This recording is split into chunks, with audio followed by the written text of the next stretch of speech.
What's up, everybody? It's your girl, Jab Queen Boxing, and we back at it again. Don't forget to like, comment, and subscribe. Now, as previously promised, I told y'all I would keep y'all updated on the card that featured calebplant, but also had Jermall Charlo on it. So if you remember a few weeks ago, we did the video about the virtual presser for the Charlo and Lamanna back and forth. Well, there was their in-person presser. I believe it was yesterday or maybe the day before. Now, again, this is for the calebplant card that takes place May 31st at the Michelob Ultra Arena in Vegas. calebplant is the main event. He'll be facing Armando Reséndiz, I'm sorry. And of course, this is a PBC card. Plant is a PBC fighter. And it has the Lamanna versus Charlo as the co-main event.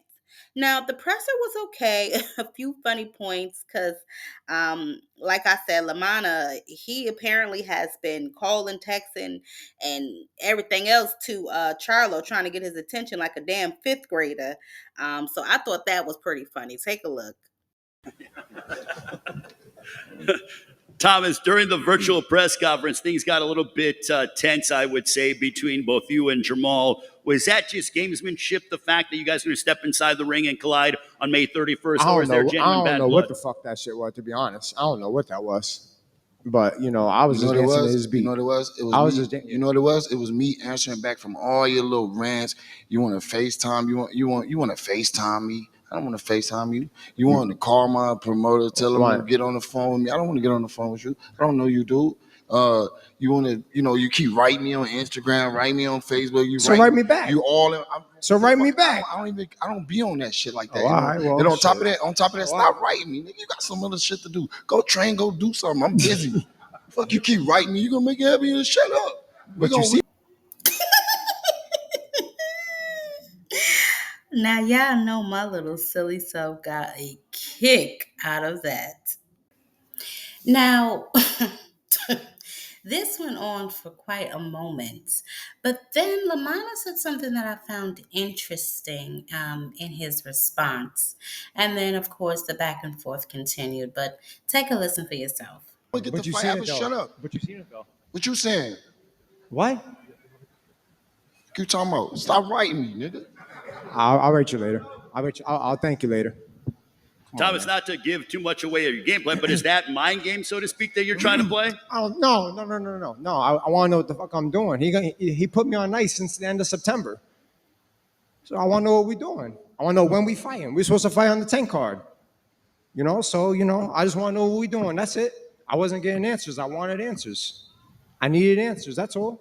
I'm not trying to play mind games. Like he said, I don't know him. He don't know me. It's not nothing like that. Just want to know what we're doing. That's all. But I do know we fight May 31st, and that's all I need to know. And that's it. Jermall, one more for you. What kind of statement are you looking to make against Thomas Lamanna on May 31st? I'm going to do my job. Like I said, I got bigger fights and bigger fish to fry. I'm not overlooking Lamanna. I know he's training for Jermall. I've been at this level for a while. I know how they come at me. Did y'all catch that? He said that they were supposed to fight earlier in September on the tank card. So I found that extremely interesting. And then they went on to just discuss, what to expect and things like that. And then Charlo, obviously, he's fully aware of the task in front of him. But after that, he is looking to go ahead and set up a fight with calebplant if possible. Now, I know y'all are saying, Jab Queen, this is supposed to be calebplant's card. Why are you doing all this jermallcharlo coverage and none of calebplant? So, like I said, calebplant was there. He did speak, he did seem ready. He said he ready to step on shit, and so on and so forth. The only problem with that is he was talking his shit, obviously, but his opponent needed a translator. So it took them a while to kind of go back and forth. And I felt like it was kind of taking a lot of the steam off of the action. So I really didn't do any Caleb plant. But, as things progress, and as time goes on, I can do some more Caleb plant because it is his card. And he does deserve the recognition. It's just that for this first press conference with the translator and things being the way they were being, the more interesting portion of the presser obviously was Charlo and Lamanna. So that's the reason for that. They did end up doing their face off, and they both look ready. I mean, I guess as ready as they can look right now.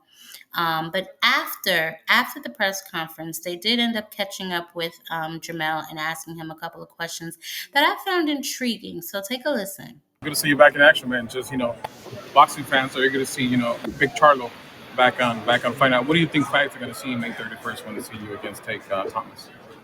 I'm gonna fight. I'm gonna fight him. I'm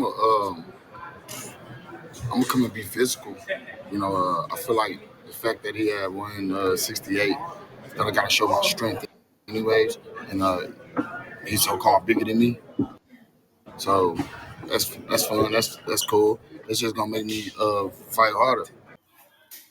He then went on to say, that his brother is the reason he's back fighting. He took a self journey. The old Jermall would have spazzed out probably on that stage and, just acted a whole complete fool. Now he does seem a lot calmer and I like it. I gotta say, I'm starting to get excited the more interviews I watch him do. The first one was a little shaky, I ain't gonna hold you.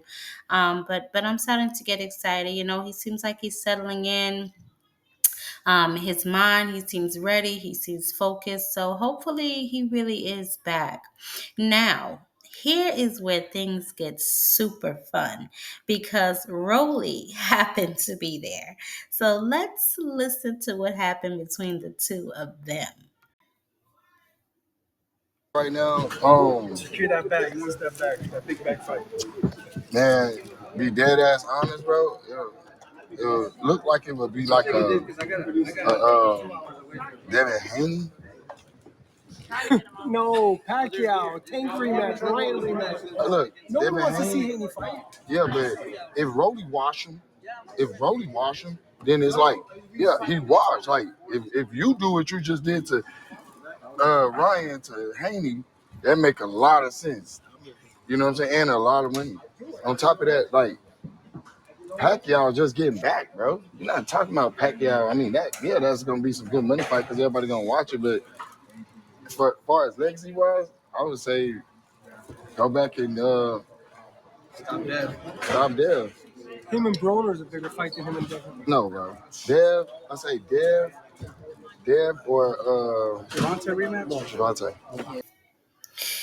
Well, well, well. Look at how they talking about Devin. Well, how the mighty have fallen. I am getting a kick out of this. And you can tell that Rolly really respects him and admires him by the way that he was looking at him. I cannot say, though, that I agree. I kind of agree with Ellie Setback. I believe that was his voice that I heard. And shout out to him. Don't nobody want to see Devin fight no goddamn Rolly. For other reasons outside of the fact that he'll be running all around the damn ring. It would be a good maybe legacy fight for the both of them, but I just honestly don't feel like Devin is in a rush to get back in the ring with another puncher at this point in time. That boy needs to go somewhere and work on his confidence, and getting his head knocked off by Rolly is not really going to help that. But y'all, that was the press conference, and thereafter, I will keep y'all abreast on what else is going on.